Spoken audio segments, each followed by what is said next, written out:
Good morning, my lovelies. I'm gonna take my first sip of coffee. There you go. Got the hose from last week. I was washing, oh yeah, that's right. I was washing something, a bucket to put my rainwater in a couple of days ago. It's starting to rain again. Okay, so we had rain last night again. So we had a break of a day and a half with no rain, and then now we got rain again and forecast rain tomorrow. So today is Friday, February, is it the 5th already? Can't remember, or the 6th, I can't remember the date now. Anyway, I just want to show you the progress of my beautiful leaf grown Echeveria West Rainbow.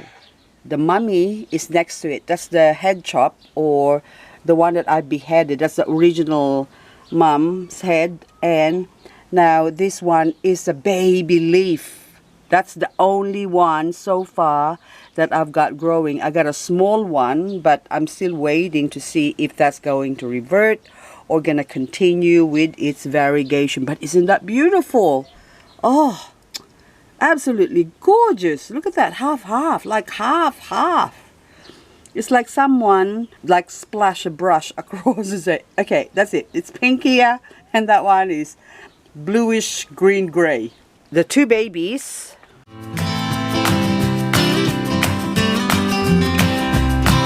are over there. So that's what produced from that mummy head chop. The mother plant itself is still growing under my grow light, and it's got a few babies in it as well. So this is what do you call this? So two Echeveria West Rainbow that I'm already looking at it and waiting for it to just grow maybe another month, and I am going to head chop one of them. I'm gonna leave one as is, but the other one's going to be a mommy plant. I'll head chop it so I can have more babies by next year. Then hopefully I'll have at least 2 more. So that way I'll have 4, 5, 6, 7, 8, almost 10 West Rainbow then. So in a span of about 2.5 years or 2 years.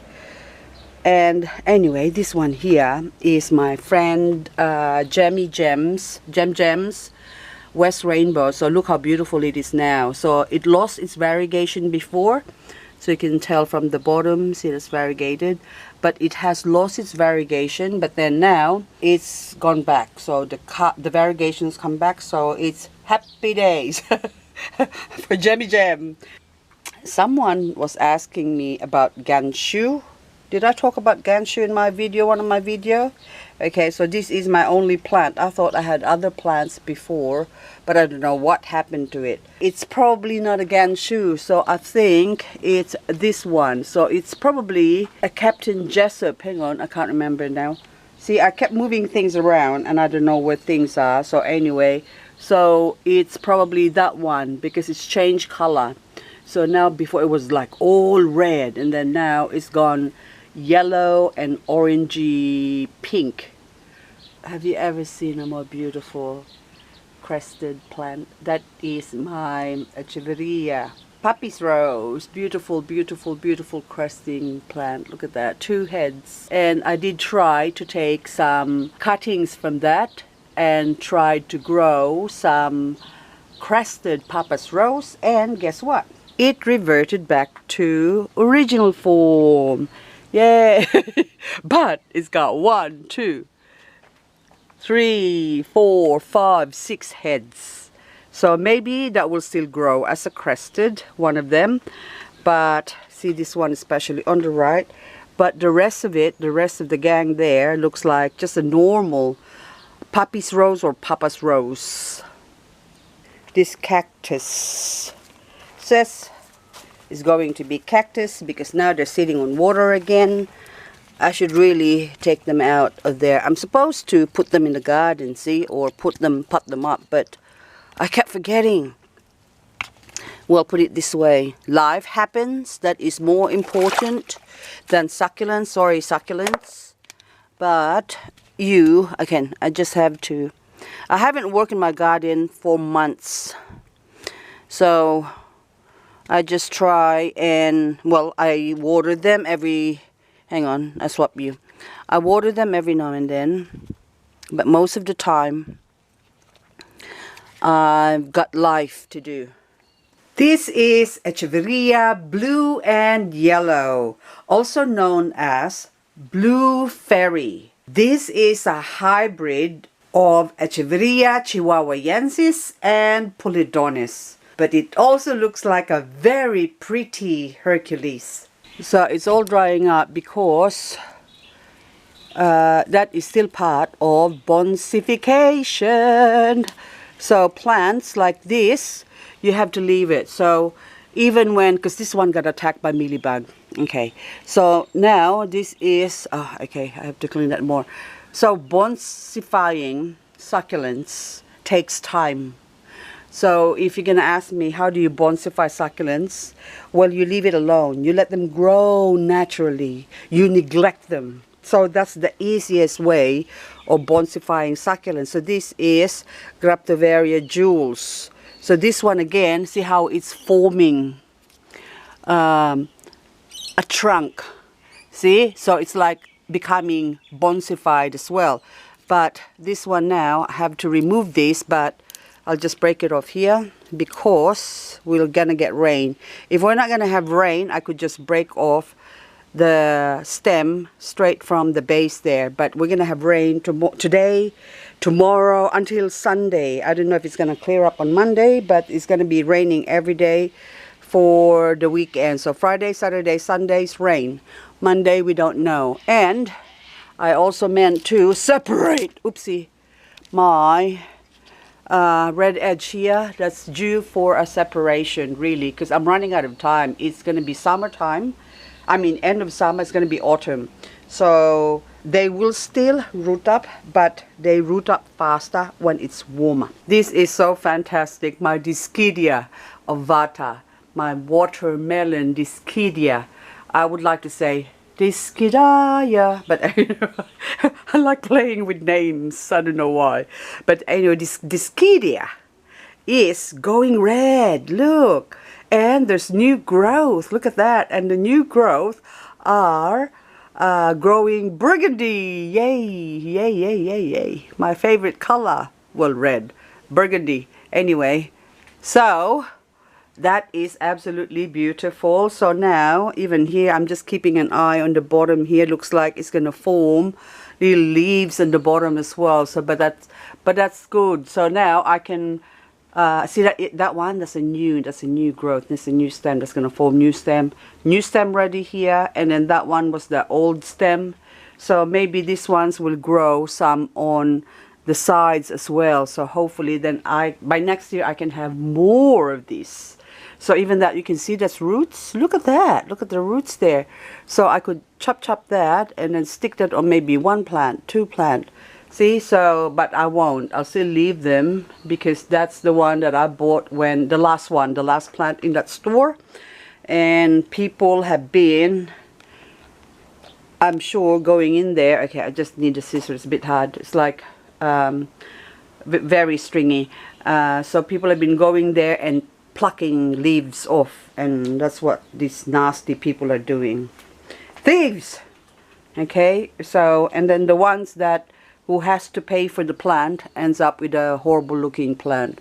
Whatever you do comes back to you. There you go. And this one, whatever I do to you, comes back to me. You know why? Because you're going to die on me. I have another plant, similar one to this. This is Dischidia Oyantha variegata. So, and the leaves, hang on. This is, I'm going to touchy feely. Yep, it's thick. Oh. And they're not frost hardy, by the way. So this one now, that is grown from, see the mother leaf, that little brown one there? You can see that brown one. Hang on. Okay, whoops, there you go. Better. Okay, so, do you see that? See, I scare myself sometimes. That brown one there, that's the original mother leaf that's already dried up, but it's put out all these babies. Look how much one leaf, sorry, can give. So that's why, in a way, I can't blame those people who are stealing leaves, but theft is still theft. If you get something and you did not ask for permission, that is theft. So this one, I'll hang this up over here because it's gonna rain. Hang on. There you go. I'm running out. Oh, yeah, that one there. That way it's still protected. Oh, up here, silly me. As long as I don't forget, then that's another plant that I can propagate, and that would be beautiful. But I need to find my other one. I found it. I'm hopeless. I don't know. This is Kalanchoe. There you go. Robusta, variegata.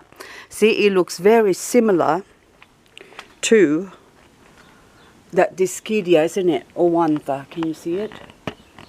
There you go. There you go. Same coloration and variegation. So that's why identifying succulents can be very, very confusing, because there are so many plants that look like each other.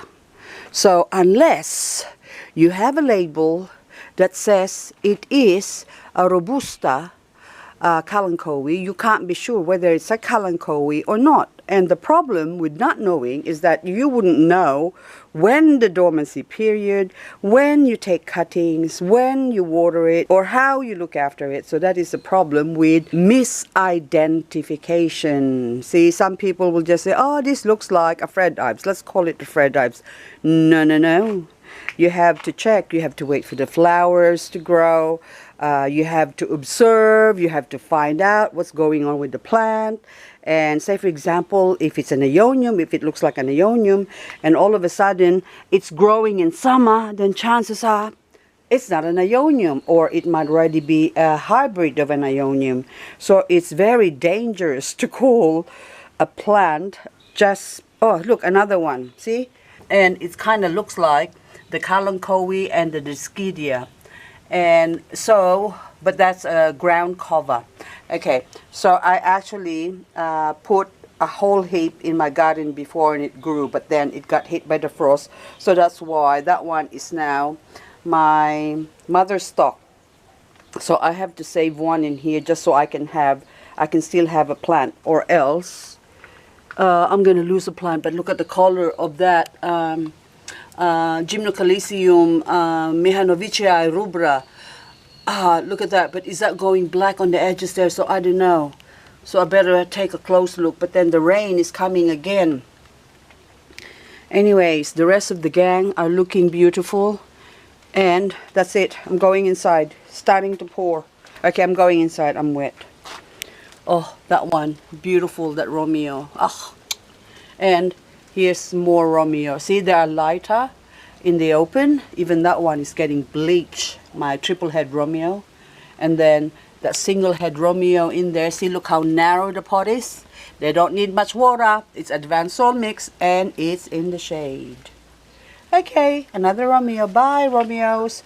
That is still my favorite. The shape and form, serious. You are seriously beautiful. Oh, another plant missing here. What can I put in there?